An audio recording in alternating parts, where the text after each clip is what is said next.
And then lastly, the Office of Special Counsel has said that your use of MAGA Republicans violated the Hatch Act. What kind of guidance had you previously been given by the White House counsel on that matter? So let me just lay this down. I'm really glad that you asked the question. I know there's been many news reports on this.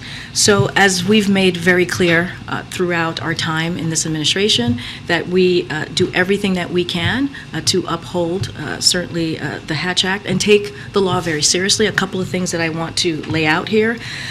So with, many of you have mentioned with friendly consternation how often we take the Hatch Act, and we follow the Hatch Act throughout these past 2 years. We received a letter from the Office of Special Counsel, which is the independent agency that enforces the Hatch Act, as all of you know, and it communicated it to us that their opinion and issuing a warning, but not taking further action, as you all know by reading the letter and the reports.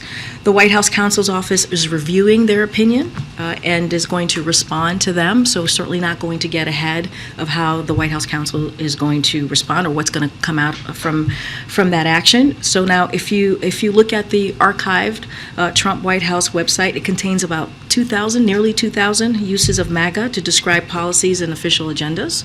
Congressional Republicans have also used MAGA to refer to policies and official agenda frequently for years now, even clearly before we entered the administration.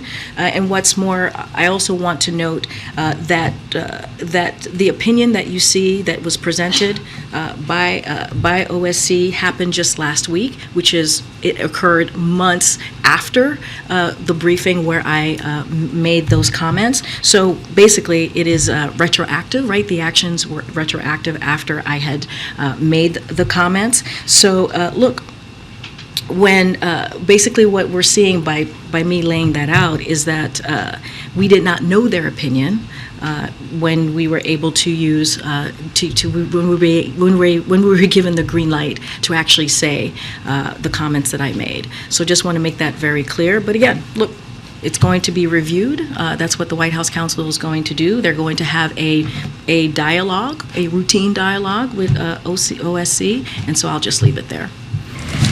Thanks, Karine. But it sounds like you disagree with the finding. Is that true?